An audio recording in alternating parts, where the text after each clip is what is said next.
I remember a story po of a pastor po that will undergo a very serious operation po. At meron pong dumalaw na kaibigan at nagkwento po itong pastor na ito at sabi niya, Tol, a very interesting thing happened today. At ang sabi ng kaibigan niya, anong nangyari? Merong isang nurse na tinignan ng aking church. Kinamayan pa ako. Sabi niya, well, I guess you are preparing for the worst.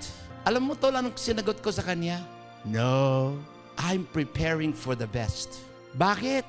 Nurse, I'm a Christian. And God has promised me that He will work all things together for my good. Aba, na-upset po yung nurse.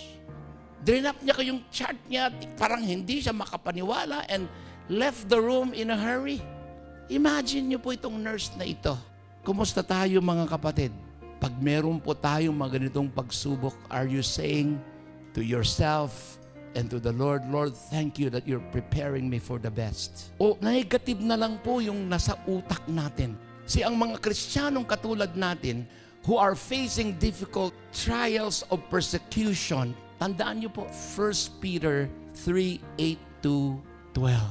When Peter wrote this, isinulat niya po sa mga Kristiyano na. And here was Peter sa gitna ng maraming mga pagsubok. Be like-minded.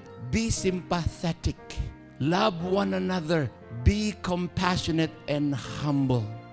Do not repay evil with evil or insult with insult. On the contrary, repay evil with what?